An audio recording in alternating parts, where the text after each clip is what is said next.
you now belies the possibility of genuinely emanating from your office. You now, the last paragraph you said, going forward, I have directed the Solicitor General of the Federation and Permanent Secretary to constitute a committee to investigate the case, which of the case, and revert with report. And when you mention that case, what is the position now? The committee wants to know. Thank you, Mr. Chair. Mr. Chairman, Honorable Magaji, the Permanent Secretary Interior, when the head of service gave a statement here, she clearly stated that, she clearly stated that that letter never left her office.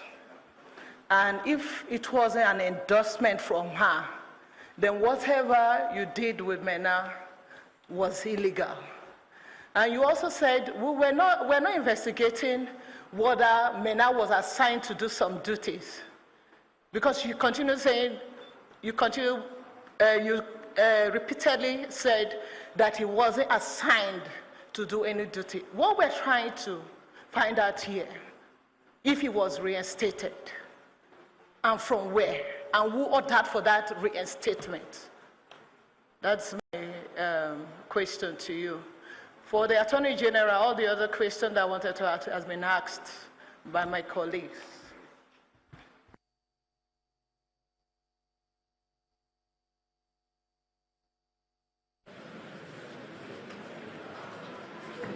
Mr. Attorney General, please, you can respond to. Well, I will start with the minutes, KIV, relating to the letter dated 5th October 2017. In the bureaucratic cycle, when a document is KIV'd, the implication is there are questions around it that needs to be sorted out. So the reason why I do not sign off of the letter was simply because I felt to my mind there are certain issues revolving around the final copy of the letter which I needed to verify, investigate, and indeed look into. So that explains the KIV. It does not, in essence, means that I was in agreement with the letter 100% because of the reservations I had for the letter. That was the reason why I did not sign off on it, and now KIV to allow me time to revisit the situation and take appropriate steps thereafter. So that is it about the minutes on the letter dated 5th October. A question was asked as to the difference between the Office of the Attorney General and Minister of Justice. Well, the Office of the Attorney General, as an Attorney General, what is expected of the Attorney General of the Federation is the prosecution of cases on behalf of ministries, departments, and agencies of government. So the function of the Office of the Attorney General is that of prosecution substantially. For the Minister of Justice, is advisory. So in my capacity as a Minister of Justice, what is expected of me is to advise ministries, departments, agents, and agencies of government as it relates to issues that are brought to the attention of the Minister of Justice for consideration. A question was asked equally on the processes I enumerated, and on the basis of which I arrived at a conclusion that the letter dated 21st day of February 2017 couldn't have genuinely emanated from my office. My reaction about the internal procedure is that it is a matter of regulations and convention in the public civil service through bureaucratic process. And then you are not expected to jump the gun by way of avoiding, as an officer, avoiding the first, second, third, fourth, and fifth process only for you to commence processing of documents at the stage 7. That is the essence, and it is a convention, regulation, and procedure in the public civil service.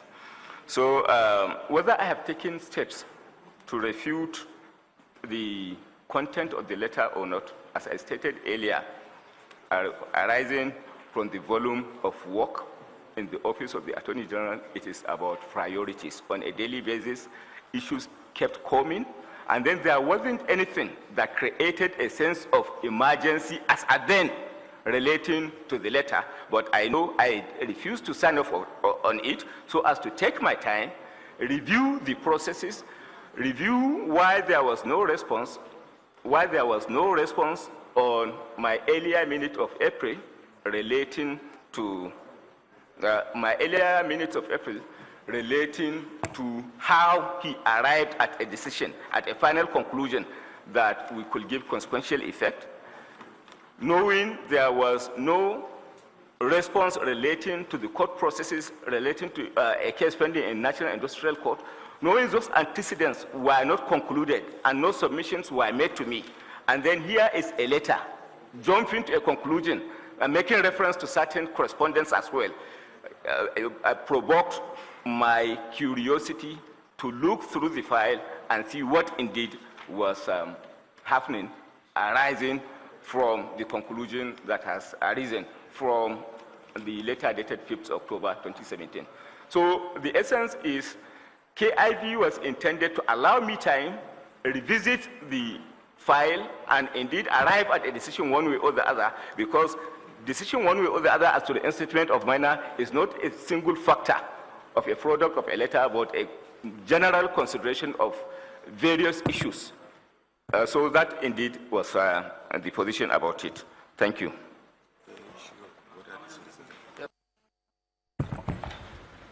Mr. Chairman, sir, honorable member, the Constitution of Federal Republic of Nigeria gave that mandate only to Federal Civil Service Commission to appoint, promote, and discipline.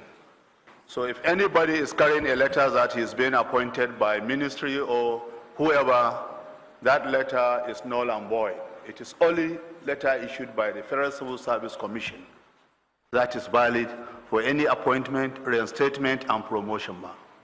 So that letter given to minor, as for me, permanent secretary, a copy was sent to me.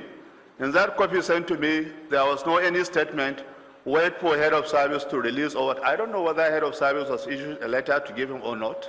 A copy was sent to me for my information. As permanent secretary, I must act on that copy. And what I did was to direct, file, and deal accordingly.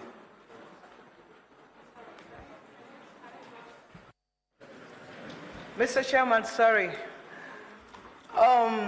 From what the head of service said, that letter did not carry an endorsement, a signature. And were you acting on preempting what was going to come out of the office for you to have endorsed that letter yourself? What I'm saying, ma, we are talking of two things here. Somebody has been reinstated based on recommendation of the Office of the Head of Service. The constitutional body that is mandated by Constitution to only appoint, discipline, and promote, issued a letter to whoever they want to issue to release to that person. To me, to the commission, they have already reinstated him. Whether that letter is given to him or not, he's being reinstated. If that letter is withheld with somebody, that person must have a reason for withholding that letter, but not, that reinstatement is not cancelled. Hold on, please. Please hold on. I think we need to now refer to the head of service and the Federal Civil Service Commission. But please, before I refer that, I will just add a little question. Please, when all this was going on, through all this month, didn't any of you, the two of you, find it necessary to try and compile the Attorney General, maybe personally or on phone or something like that? Nobody ever called him to say, we have received this letter and this one from you. And since, especially the head of service, since you said you thought the process and the method that was used to bring him back had certain problems. So I thought maybe, apart from writing, being colleagues in the service and doing the same thing, maybe you could have had cause to call on phone or something, because it may help shed light, and then you now talk to what the permanent secretary has just said. Is that what he's saying? Is that the right thing? What the right procedure? Thank you very much, Honorable Chairman.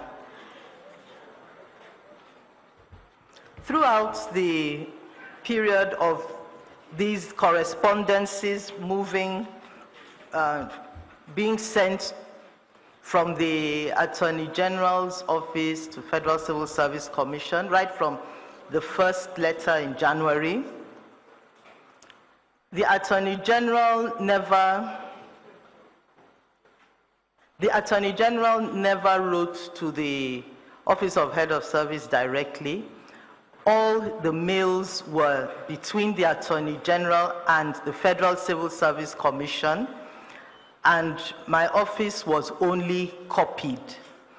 I believe that if the Attorney General had followed the sequence of events as regarding Maina's case, maybe he may have written to my office to get some background information as regards what the last head of service did on the matter.